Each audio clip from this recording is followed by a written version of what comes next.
All right, here we go. Here we go. Here we go. Here we go.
There's the man himself.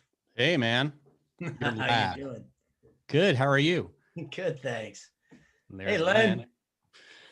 What's up? How you doing? You guys haven't met yet, right? Wow, you look good, man. You look like Yeah. you're. You look like you're. How? What's the lighting? You look like you're on MSNBC or something. Doesn't he look good? Len? Yeah, he's ready for like a serious interview and he's all dressed. Yeah, in a jacket I and think all we that Well, are. will get you everywhere. we're you got the wrong guys for that, man. Yeah, you got. If you thought this was going to be pro, you're in big trouble. Yeah. Okay, so I got to admit, I had a client call before this, so I'm like rolling from one to You're a so. roller. You're a Yeah, roller. that's cool. But look We, at we you like to and your roll too. podcast, Mike. Yeah, we like to roll.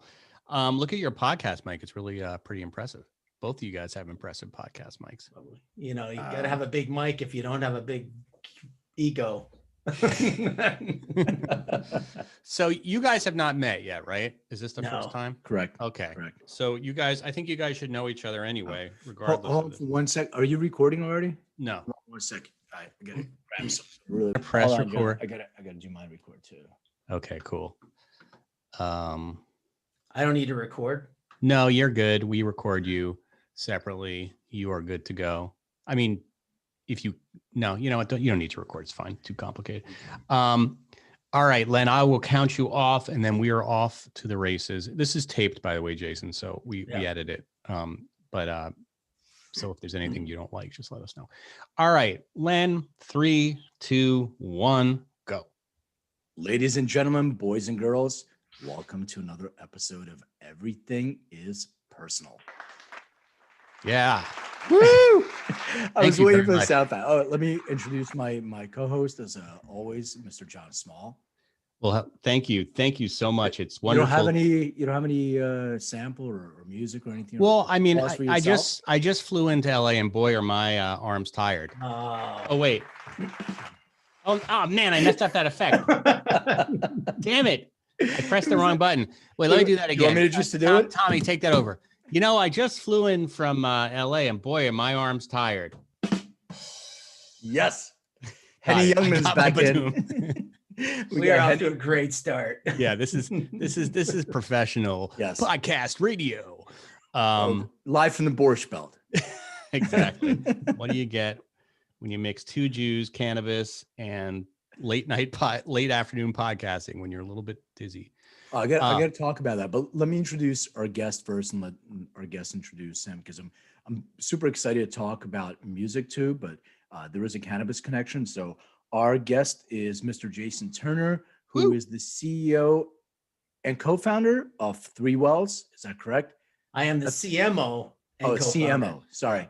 I we don't know each other. This is our first time meeting, so I usually make a mistake the first time. So this is now I'll remember. That's your Chiba, y'all. It's like a morning radio show, Jason. So let me just tell you, Jason, we'll get into it and you can give your intro. I just want to say something before I forget. So this is where cannabis is really personal. It's really interesting. So last night we were talking to this company. I'm not going to mention any company or anything like that because they're not a sponsor. So if anybody wants to sponsor, then they'll get a mention. But anyway, this company produces capsules. They're THC capsules, and they're supposed to be strain specific. And I thought that they would have, test results, but I guess I got to go and look for them. So it gave me, it's a sativa dominant. It's a capsule. Each one is 25 milligrams. And I took it and my friend took it. And I took 25, said like, she's an ultra rapid metabolizer. So she took 75. I took 50. It wasn't doing anything for me, but instead of giving me energy, like she's saying she had all this energy, it made me tired. And today, like I wake up like happy to go. But I was so groggy. I'm still like foggy from the stuff. So she had a complete body high. I had a complete head high from the stuff. So I'm a little bit foggy. That was the long-winded way to say I'm still a little bit off. So I'm trying to get my If you had bearings. if you had read Jason's website, then hopefully it would screen. I did. I read his website before this, but I'm saying I forgot everything because I'm so foggy. Well, anyway, Jason. Tell us what you do. Tell us what Three Wells is and your background. Yeah, well, Three Wells, threewells.co. We're focused on the 50 plus market. So, and I have to admit, I'm square in that demographic, and that's why we started the company. But, Three Wells really is about making sure that people, my age, I won't assume your ages. You guys look really young. So yes, you're right. Yeah. We're right. In our 30s. You're right. Okay. We're in the 30 plus demographic. Thank you. Yes. 30 plus 30. Exactly. Okay, we're in the I'm same 20. demographic, Jason. We're in that. We are in the 50 demographic. So, look, we'll probably get into this, but it's very personal for me why we started the company. I'll share that a little bit later. But yeah, the company really is about the whole demystification of cannabis and CBD and everything around it for three core reasons. And that is to help people be well, live well, so they can do well. And that's where the name came from, Three Wells. And so we provide information and connection to services and products. We don't own any products. We don't sell any products directly. And it really is to help people live better lives. And I don't mean for that to sound trite in any way. That's really why we started the company. As we talk, you'll find out why my partner Craig and I did this. So that's the quick synopsis. Right. Yeah, we're definitely on the same page as far as empowering people for to get better control of their own health and wellness. Why? Just curious. Was 50 plus because that's your guys' demographic, and you're like, hey, I don't want to go into a dispensary and have a 20-year-old bud tender tell me I should take a chocolate bar? Is that kind of how you came up with that? What was the impetus? No, it was really not just because we're in the demographic. We really noticed. Well, why don't I tell you the story? Yeah. And Yes, it'll make a lot of He sense. teased the story. I know. Cliffhanger. I got the setup going here. Yeah, exactly. I got to hook it now. So here's a straight shot.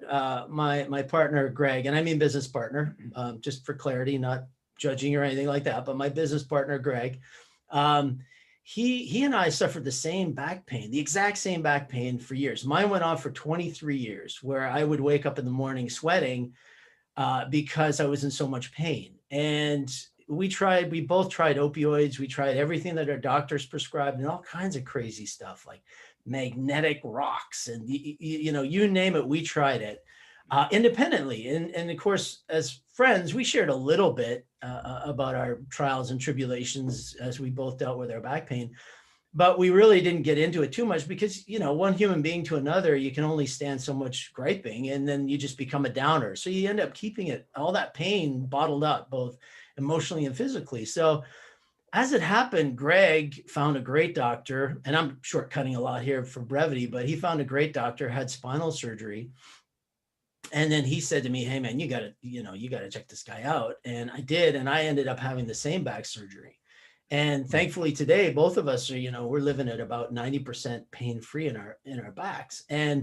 But what that opened up next was a whole conversation about what we had come through. And we had both, like I said, tried the opioid route and all kinds of crazy, methods and methodologies. And both of us had turned to cannabis, and not to just like get so high we couldn't feel, but quite the opposite, just take the edge off so that we could cope on a daily basis. And so we ended up sharing with one another this journey we had with cannabis. And we both said, man, there's no good information that's trustworthy out there that what, no matter what your age demographic, and this was, 2.5, almost 3 years ago when we had this conversation. And then we said, and when you get older and you really want things focused to your life stage, 40, 50 plus, there is almost nothing that you can rely on. And we thought, this isn't right. We have this wonderful plant that can do so many fantastic things. We've experienced personally. We got to do something about this. We got to put some information out there and connect people with the right services and products and information, so that hopefully they can go live the lives that we can now live because of our journey. And sure, the surgery did a lot, but I got to tell you, cannabis was a lifesaver on multiple occasions for both of us. And that's how Three Wells got started, was all from that. What was the back issue that you were having, if you don't mind sharing? Just curious. Yeah, mine was, I got hit by a drunk driver. So you can imagine I'm not big on drinking. Yeah, that's another reason to like did you cannabis. get hit in while you were driving, in the car? It was a car accident. You got hit walking. I got hit. I was on my bicycle. I wasn't even on the road. I was on it. There was about an 8-foot shoulder, and I was to the right of that 8-foot shoulder. And a drunk driver, I was just riding along one afternoon, and he was so drunk, he swerved off the road, hit me from behind, and my bike got pulled out from under me because it got sucked under the car. Oh, wow. Fortunately, I went into the windshield and then up onto the roof and then hit the trunk and then hit the ground. Wow. And that, I know that sounds horrific, but it's actually fortunate I didn't go with the bike. For sure. You don't want to be under the car. You'd rather be over the car. It makes sense. But what it ended up doing was crushing a couple of discs and fracturing my vertebra. Right. And so that's what started the whole journey of back pain. So it was a mechanical thing. It wasn't just For sure. No, that's why I wanted to clarify, because, people have different things. Not that we're anti-surgery or anything like that, but, if somebody's back just hurts and, it could be from stress. We're not saying go out and get back surgery. You had a legitimate, condition which required that. Were you consuming cannabis prior to the surgery too? Yeah, I was lightly. Right. I'm not, full disclosure, I'm not a big altered states guy. I enjoy, a little euphoria, relaxation, happiness, fun. I'm not the kind of guy that just goes, gets, little LSD, little. I'm with you. I'm with you, Jason. We're on team. Microdosing is good though. No, it's phenomenal. Yeah. Yeah, right. A little bit of psilocybin, I think, right before an interview is perfect. Just a little bit. Yeah. I met a psilocybin doctor here I live up in Marin County. Mm-hmm. And man, she's got some great stories, and I hadn't even considered it, but she uses it in her psychology practice, for therapy, and the stories she told me were just phenomenal. So I love it. So when you did, I'm just still curious about the recovery and the cannabis use. So were you using it instead of opioids to help recover from the pain of the surgery initially? No, I didn't. I actually only used opioids because there's an incredible amount of pain, I don't want to get too graphic or gross for anyone, but to do the surgery that Greg and I had, they have to tunnel through your abdomen. Yeah. So all your organs and everything and muscles and everything get pushed aside. So, cannabis has its strengths, but when you're dealing with that kind of pain, you need a blunt instrument. And to me, opioids are a blunt instrument. They go in, they smash everything and they dull it down, and they don't care about what it causes to your liver and whatnot, but it's effective for that kind of acute, very aggressive pain. Right. Whereas the amount of cannabis I felt like I would have to intake wouldn't, it'd just be too much. So I actually stayed on the opioids for about a week. Right. And then it was just off. I got to get off because I don't like opioids at all for all kinds of reasons.